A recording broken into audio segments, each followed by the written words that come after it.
Oi, gente, tudo bem com vocês? Finalzinho de quinta-feira, 8 de maio de 2025.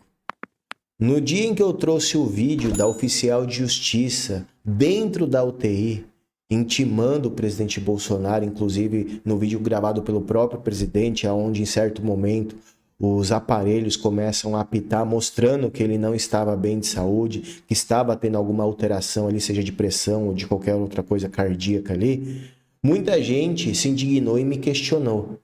Júnior, como que o hospital permitiu essa bizarrice, esse absurdo? Eu não respondi essas questões porque eu não tinha resposta. E eu também decidi não tacar pedra no hospital porque eu acredito que se o presidente Bolsonaro confiou no hospital, ele tem seus motivos. E nada melhor do que o tempo para esclarecer as coisas. Hoje, o Paulo Figueiredo trouxe a notícia de bastidor dessa intimação na UTI. Ele revela que os médicos, quando receberam a oficial de justiça, fizeram uma reunião, coisa ali de 10 médicos, para decidir se tinha como ela entrar ou não. Eles decidiram que não tinha e, diante desse cenário, ela ameaçou prendê-los caso não permitisse que ela entrasse na UTI para intimar o presidente Bolsonaro. Olha que reviravolta. E a cereja do bolo vem com duas gravações aí que Paulo Figueiredo já sabe que tem. Pessoas que participaram dessa reunião gravaram, então tem tudo comprovado. Não se sabe se elas vão colocar a público esses áudios, afinal tem medo, né? Afinal estão no Brasil e quem soltar isso com certeza tem que dobrar o Goiás, né? Tem que vazar daqui, senão vai dar muito ruim para essa pessoa. Mas o fato é, tem mais um desdobramento que enrola mais o inominável por aí. E falando em enrolar, antes de eu trazer aqui o vídeo, eu vou trazer o vídeo do próprio Paulo detalhando isso nos mínimos detalhes aqui para vocês. E antes de eu entrar nesse contexto, deixa eu mostrar mais uma situação que tem chamado a atenção de todo mundo. Metrópolis, inominável pede a Zanin para marcar sessão virtual sobre caso Ramagem. Ministro pediu sessão extraordinária de 24 horas para análise da decisão da Câmara que trava a ação contra o deputado relacionado à trama golpista. O que chama atenção? A agilidade aqui? Não. A inércia em relação a tudo que vem sendo exposto sobre a fraude do INSS e não teve nenhum pedido nem de 72, nem de 48 e muito menos de 24 horas para Lula ou alguém do seu regime se esclarecer, se posicionar, trazer alguma explicação. Bizarro isso ou não? De um lado, na velocidade da luz, o Supremo segue trabalhando. E do outro, fingem que nada está acontecendo. Estão dormindo em berço esplêndido. Esse é o Brasil de 2025 do Lula. É mole ou quer mais? E aí, agora, só para transformar, só queria trazer um contexto aqui que cada vez mais enrola o lado de lá. E aí eu trago aqui, ó, o Vinícius Carrião trazendo o corte. Segundo fontes do Paulo Figueiredo, a junta médica não teria autorizado que a oficial entregasse intimação ao Bolsonaro na UTI, já que isso poderia prejudicar o quadro clínico do paciente. Com isso, ela teria ameaçado prender os médicos por obstrução de justiça. Acompanhe aqui, eu vou deixar o vídeo na íntegra. Vai ficar um pouquinho extenso, tá? Mas é necessário deixar isso registrado para que todos tenham conhecimento. Afinal, muita gente se indignou e a gente não tinha resposta para trazer para vocês. Mas, passado algum tempo, vem a resposta. E eu quero muito que esses áudios sejam vazados, divulgados, enfim.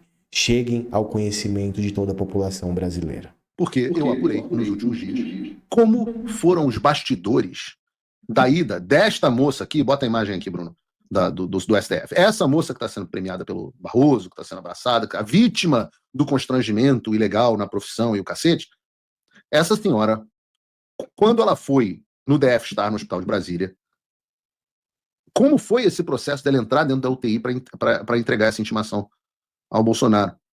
Bolsonaro falou que ela meteu o pé na porta e tal, e meteu o pé na porta, mas não foi apenas um pé da porta literal. A mulher insistiu, e não deixaram que ela entrasse. E aí houve uma reunião dentro do hospital, ao que eu fui informado, chamaram a diretoria do hospital e os médicos, vários médicos. E a decisão da junta médica do hospital foi que não havia a possibilidade de intimar um paciente na UTI. E que isso seria, inclusive, um risco, um liability, um risco jurídico para o próprio hospital. Perguntando quem se responsabilizaria caso acontecesse uma alta de pressão, por exemplo. Chega a ser mencionada a possibilidade de uma alta de pressão. Caso o presidente passasse a mal, ou até mesmo viesse a óbito, morresse, porque afinal ele estava numa unidade de tratamento intensivo. Quem assumiria essa responsabilidade? Então, os médicos negaram a entrada, dizendo que tinham um dever com a saúde e o bem-estar do paciente. Então, que ela não iria entrar. Eis que essa senhora, que está sendo constrangida no exercício da função dela, ameaçou os médicos e os diretores do hospital de prisão por obstrução de justiça, ao que me foi informado. E foi aí que eles finalmente cederam, apenas quando foram ameaçados de prisão. Médicos protegendo um paciente na UTI foram ameaçados de prisão para que esta senhora não esperasse uma semana para entregar a intimação do processo Bolsonaro. As pessoas que participaram dessa reunião, que me relataram, disseram que foi uma reunião ruim. E aí entra a cereja do bolo. Porque parece que há uma gravação desta reunião. Uma reunião com mais de 10 pessoas dentro da sala. E parece que uma ou mais delas teriam gravado essa reunião. E eu gostaria muito que ela viesse a público. Muito. Mas a verdade é que a gente vive num país onde as pessoas morrem de medo do Alexandre de Moraes. As pessoas falam, não vou tornar público, vai que eu sofro uma busca e apreensão, vou ter meu nome colocado no processo. As pessoas têm medo. Vejam, as pessoas não são equipadas para lidar com o Estado opressor. Então, elas simplesmente têm medo. Mas eu clamo para as pessoas que têm essa gravação para que façam a coisa certa e deixem chegar à imprensa. Eu garanto que se chegar a mim, o sigilo de fonte será preservado. E eu falo isso porque, e provavelmente nem você eu que vou publicar. Vai chegar a mim, o seu sigilo de fonte vai ser publicado, e eu vou deixar alguém da velha mídia publicar, como com frequência eu faço. É a melhor forma de gerar repercussão. Deixa a velha mídia publicar e deixa eles darem o furo. E eu comento, eu repercuto, melhor. Mas eu quero dizer, eu digo isso porque esse episódio mostra todos os elementos, de fato, que tornam um país uma ditadura. Você tem o tirano, mas o tirano sozinho não faz de um país uma ditadura. Ele precisa de quem? Dos seus colaboradores, como esta senhora oficial de justiça. E qual é o terceiro elemento? Porque só o tirano e só os colaboradores não são suficientes. Há a necessidade da conivência do cidadão comum, do médico, da enfermeira, do cara da faxina. Tá aí, ó. Momento em que Paulo Figueiredo traz essa informação. Eu sei que muita gente tem as suas ressalvas, mas quando o assunto é o presidente Bolsonaro, lembrando, salvo engano, se foi ontem ou antes de ontem, ele saiu em uma foto e aquilo ali já me chamou a atenção. Eu sabia que dali podia surgir algo. Gilson Machado, André Porciúncula, que era secretário da Cultura junto com o Mário Frias, e o Paulo Figueiredo com o Eduardo em um carro. Eu tenho certeza que isso que ele está falando tem fonte confiável.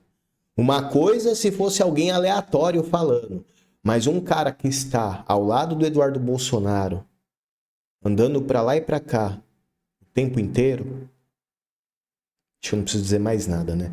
Então, eu sei que algumas pessoas vão falar, é conversa fiada, isso e aquilo, mas um cara que anda com o próprio entorno do Bolsonaro, nesse momento tá andando, né, por conta aí do interesse em comum, mesmo não sendo um bolsonarista, acredito que não ia dar uma bola fora, por isso eu tô trazendo com credibilidade essa questão para vocês, para deixar registrado também, porque eu acredito que isso seja real e acredito também que muito em breve esse áudio deve chegar ao conhecimento de todos. O que vocês acham? Deixa aí nos comentários, curta, comentem, compartilhe. Caso você possa, se você queira me ajudar de alguma outra maneira além do seu engajamento, aqui do lado tem o QR Code, abaixo tem a chave Pix. Lembrando que é sempre muito importante todo tipo de apoio direto e indireto de vocês. Fiquem com Deus e até o próximo vídeo.